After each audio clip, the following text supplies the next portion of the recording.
Hello दोस्तों, नमस्कार। आज मैं फिर से आपके बीच एक नए विषय के साथ उपस्थित हुआ हूँ। कल का आप सबका प्यार देख करके मुझे लगा कि आपके लिए इस विषय पर भी कुछ बातें करनी चाहिए। आज का विषय क्या है? इस कोरोना काल में, इस लॉकडाउन के समय हमारे मन पर जो बोझ है, हमारे मन की जो मनस्थिति है, जो वह बाह्य संकट, जो कोरोना के कारणों को सुनते सुनते, अफवाहों को सुनते सुनते, या फिर हम यूँ कहें कि प्रतिदिन के समाचार सुनते सुनते कि प्रतिदिन लगभग 1000-1200 के आसपास मामले प्रतिदिन आते जा रहे हैं। हालांकि कुछ ही राज्यों में है, कुछ ही जनपदों में है, लेकिन बढ़ रहा है नित्य प्रतिदिन। उन खबरों को सुनते सुनते हमारे मन पर जो असर पड़ रहा है, वो दूसरी एक तरफ जहां हम देख रहे हैं कि कुछ उदाहरण ले लें, चाहे वो चाइना का हो, जहां पर कोरोना से ठीक होने के बाद मरीजों में फिर से असर आ रहा है। हम सिंगापुर का ले लें, वो एकदम से स्वस्थ होने के बाद फिर से मरीज आ रहे हैं।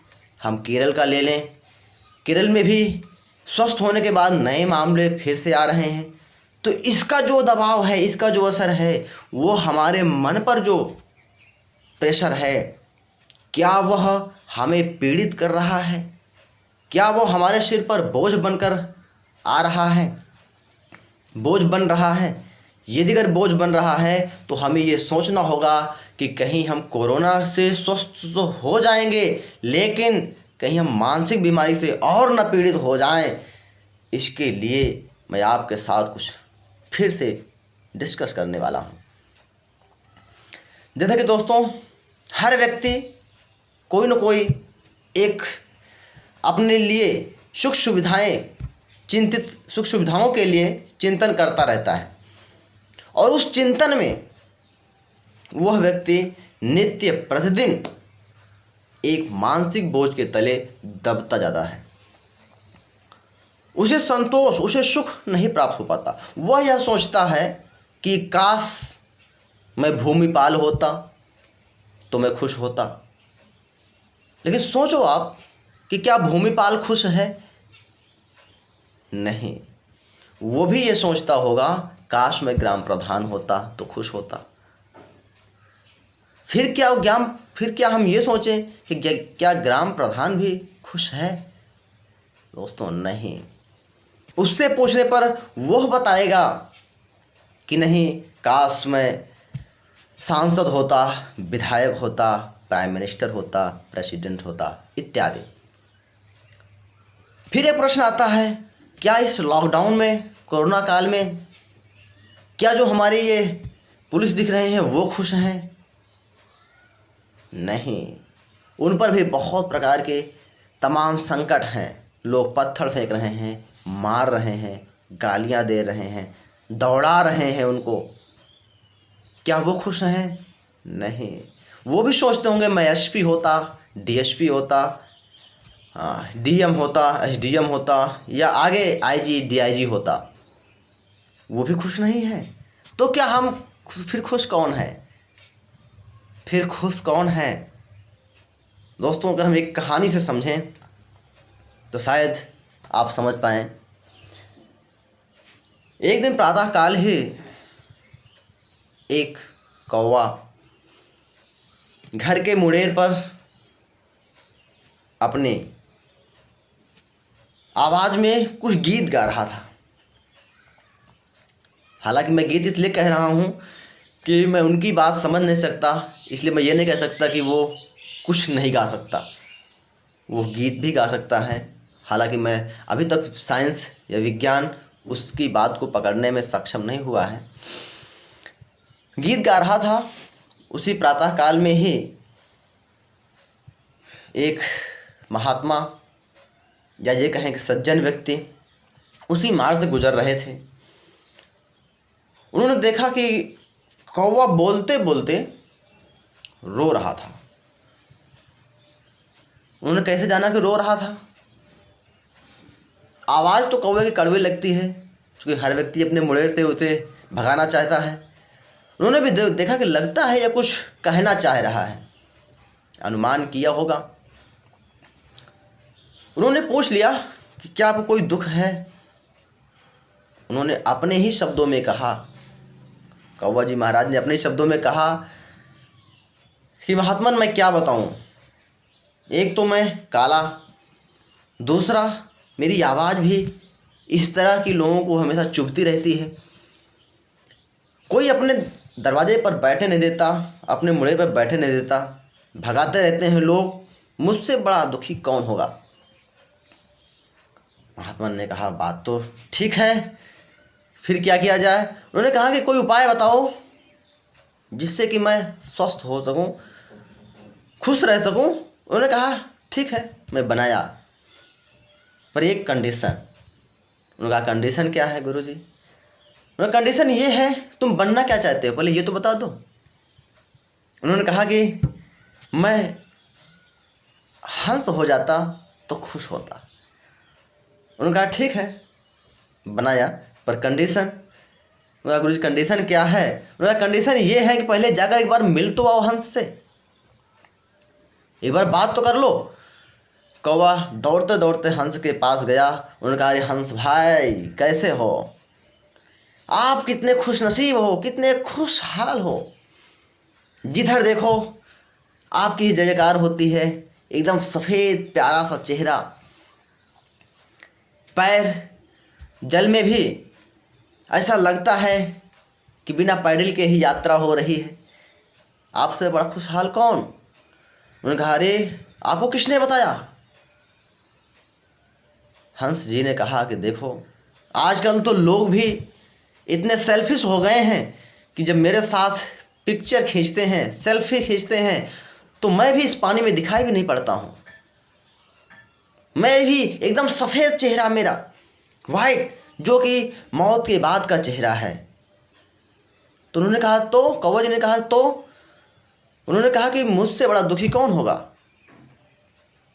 कि मैं भी चाहता हूँ कि लोगों के साथ आऊँ, पर इस सफ़ेदी में तो उनकी चित्र में तो मेरा चित्र ही नहीं आता, इस पानी के रंग में एक जैसे मिल जाता हूँ। तो उन्होंने कहा तो उन्होंने कहा आओ दोनों लोग चलते हैं। दोनों लोग फिर गुरु जी के पास लौट कर आए। उन्होंने अपनी व्यथा बताई। तो गुरु जी ने कहा अच्छा ठीक है, तो बताओ बनना क्या चाहते हो। उन्होंने कहा कि मैं मिट्ठू बनना चाहता हूँ, पैरट बनना चाहता हूँ।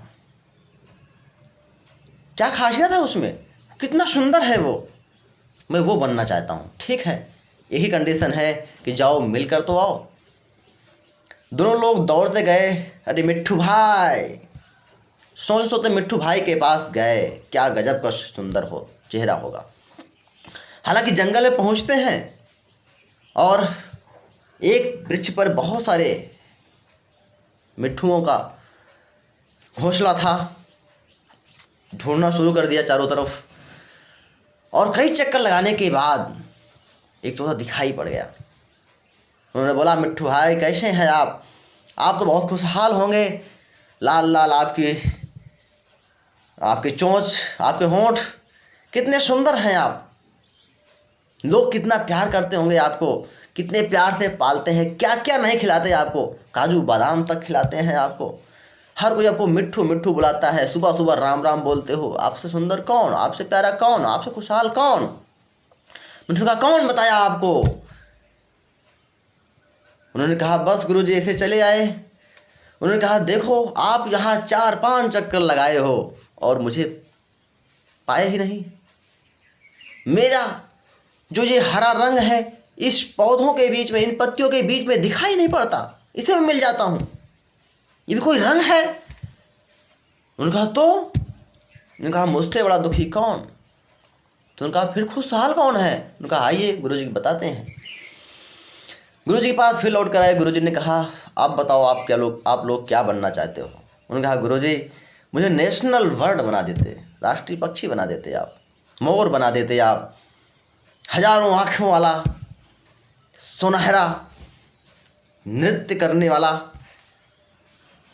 उसको बना दीजिए आप, बहुत प्यार करते हैं लोग, राष्ट्रीय पक्षी है हमारा। ठीक है बनाया। जाके एक बार मिल तो आओ। गए मिलने के लिए, तीनों लोग पहुँचे ही थे, वही सोच ही रहे थे कि आप बड़ा, आप बड़ा, आप बड़ा, सोच ही रहे थे कि आप खुश, आप खुश, आप खुश।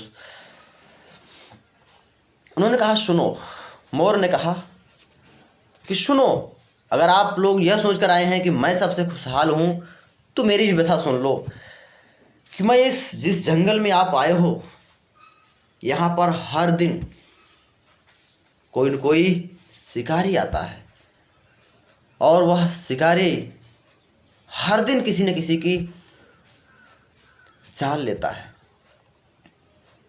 इसी जान में मेरी माँ भी कुछ ही दिन पहले इसी शिकारी का शिकार हुई है और उसका पंख नोचा गया है।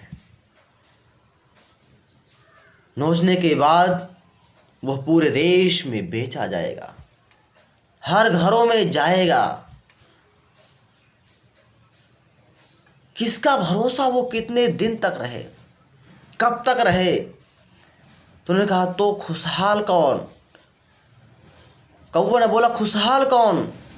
मोर ने कहा अरे आप खुशहाल हैं, आपसे बड़ा खुशहाल कौन? उन्होंने कहा वो कैसे? उन्होंने कहा ये बताओ, आपने चिकन बिरयानी सुनी है? उन्होंने कहा जी। आपने मटन बिरयानी सुनी है? उन्होंने कहा जी। क्या आपने कभी कौवा बिरयानी सुनी है? मैं भी सोच रहा हूँ दोस्तों, आप भी लोग हंस रहे होंगे, पर लेकिन बात समझिएगा, मेरा रहस्य समझिएगा। मोर ने कहा क्या आप कौवा बिरयानी सुनी है? उन्होंने कहा नहीं। क्या आप पर यह संकट है कि आप अगले 1 घंटे में मरने वाले हो? नहीं। तो उन्होंने कहा आपसे खुशहाल कौन? हाँ, आप सबसे खुशहाल हो। दोस्तों, मैं विश्वास करता हूं कि आप मेरी कहानी का रहस्य समझ गए होंगे। आप सब खुशहाल हैं, आप खुशहाल हैं, क्योंकि हर व्यक्ति अपने आप में खुश है। आप बताओ, क्या आपके जैसा कोई दूसरा है? नहीं है। आप यूनिक हो, अद्वितीय हो। आप सोचो, आपके पास अद्भुत क्या है? आप सोचो, आपके पास अद्वितीय क्या है? ईश्वर हर किसी को अद्वितीय बनाया है। कहते हैं संसार में एक जैसा गुण वाला, एक जैसी सोच वाला, एक जैसे कार्य करने वाला नहीं है। आप अद्वितीय हो। इस समय में मेरा यह वीडियो बनाने का इतना ही मकसद था कि आप अद्वितीय हो। आप सोचो, अपने कलाओं को सोचो, अपनी गुणवत्ता को पहचानो, अपनी शक्ति को पहचानो। आप वो सब कर सकते हो जो और कोई नहीं कर सकता। आप वो हो जो और कोई नहीं है। आप वो शक्ति है जो हम सब में नहीं है। दोस्तों, मुझे लगता है कि आप मेरी बात समझ गए होंगे और मैं आपका प्यार चाहूँगा। अगर मेरी बातें आपको अच्छी लगें तो मुझे वहाँ तक पहुँचाना जहाँ तक आप सोचना कि इसके भी मन पर बोझ हो सकता है, ये भी दुखी हो सकता है, तो मुझे वहाँ तक ले जाना। दोस्तों, इतनी ही कामना करते हैं आपसे। जय हिंद।